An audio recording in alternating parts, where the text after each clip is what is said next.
Okay, we are all set. I have a slab made up. I have some coils made up, so I can start my project. So first thing, let me grab this slab piece. So it's right here.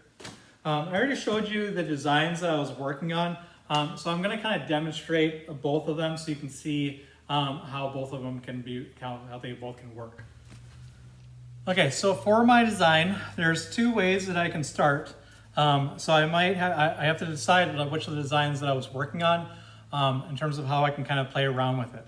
So your first design is like you can have a circle, or you can have a square or a rectangle or a crescent shape, whatever you want.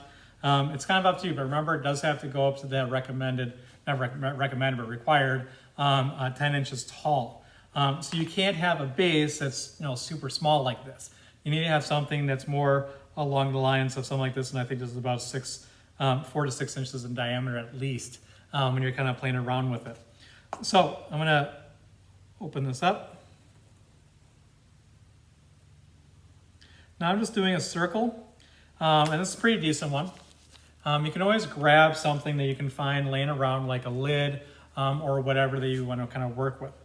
But now I'm going to start taking this piece and start attaching the coils.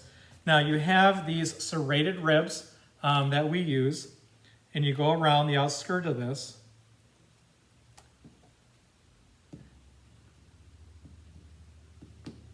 I grab a coil.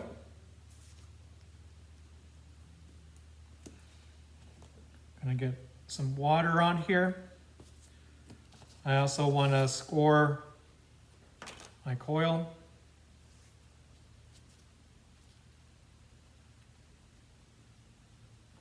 And build this up.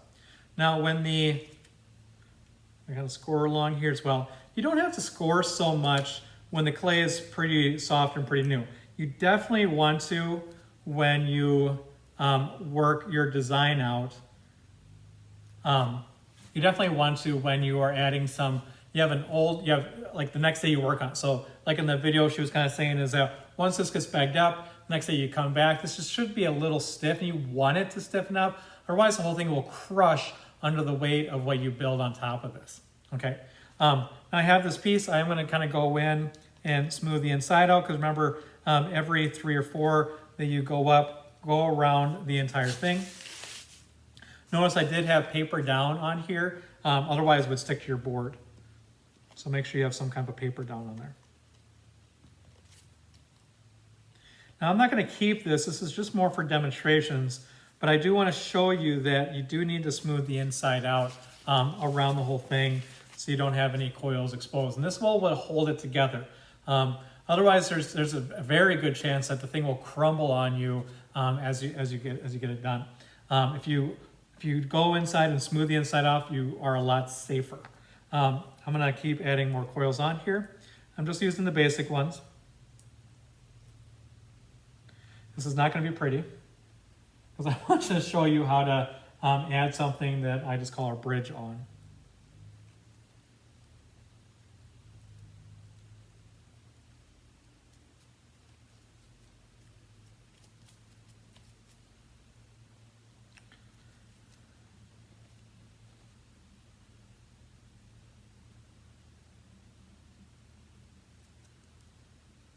Gosh, it goes kind of fast when you have all those coils made up. In terms of size, how tall is this?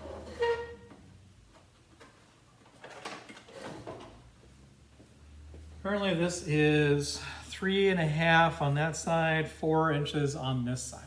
So we're almost halfway done. Now again, I still have to put in 3 more different kinds, but maybe here, excuse me, is where I want to get, I want to split this. And the way that you split this is we need to take some clay, and I'm going to build a little bridge inside here. I'm not going to attach it because ideally I want to be able to take this bridge off the following day. But you need to have something for the clay to sit on. So I have that, and what I'm going to do is I'm going to take my coil,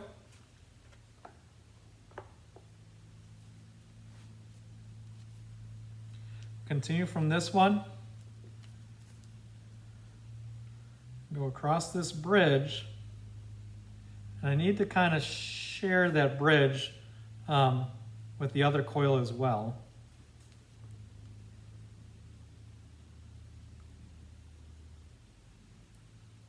Now I want this to lean that way, so I want to kind of take those coils, stack them a little bit to the left of that, a little bit to the left of this. So she starts coming off, okay? Now I'm going to take another coil.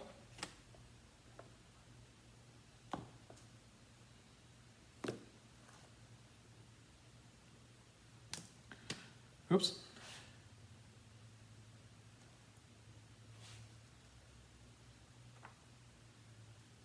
Gosh, dang it.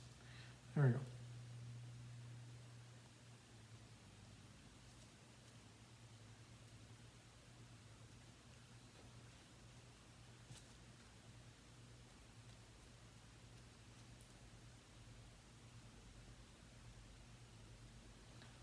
And eventually these come out far enough that you'll start seeing that gap right there.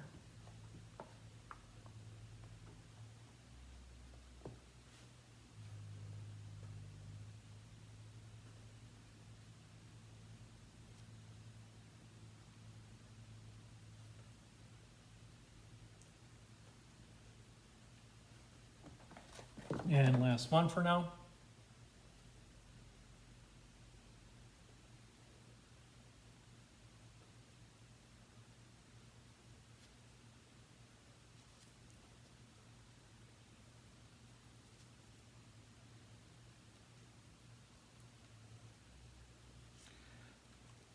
Now, what I would do, because you need to, there's a couple holes right in here. You can leave them, or you can use one of the other techniques, which is that raindrop technique, and kind of stick that inside of there and kind of bring that back up.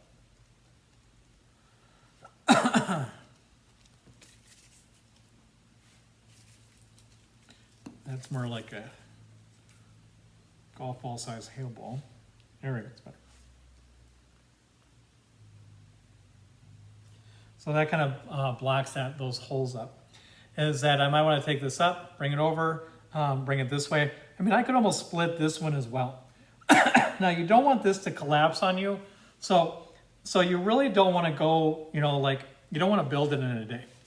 Right now, I am at 6 inches. So I need to go up to here, 10 inches, and I got my minimum. Remember, it's going to shrink. So you want to go up to like 10 and a half, 11, and then you should be fine. But I would go through, smooth all this off. But that's how you split. You take a piece of clay, you stick it down inside of there, and then you make sure that you can get back in here, because eventually I'm going to push that out. I could probably just do it right now, because now everything is kind of held together.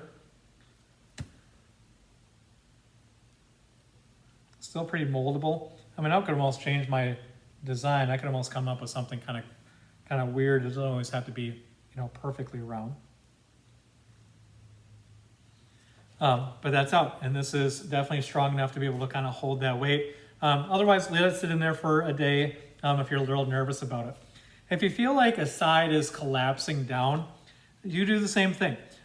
You make sure you have it on a board that you can take over to your shelf, but you can set these stilts up.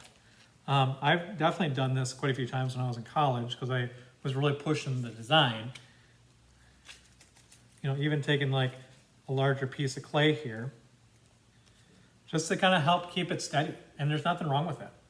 You take your bag, set over top of this. If you know you're going to work on this the next day, let the bag sit loosely over it so this can breathe a little bit more. If it's the weekend or longer, I would still wrap it up pretty tight. It'll still dry, and you should be able to use it. If you feel like it's still too soft, I can take a blowtorch to it and you can be done with it. Other than that, if it was your other technique, you know, you have two separate bases, you just bring them up and you figure out how you join them together. Now, this one still doesn't have the feet on the bottom of it. Like I was kind of telling you that we got dinged on one year when we were doing competitions.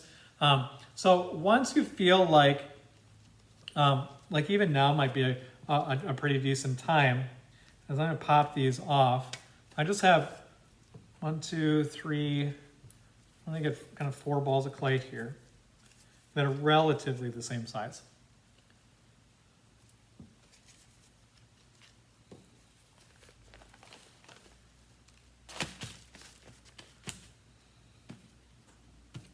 Now these will probably pop off.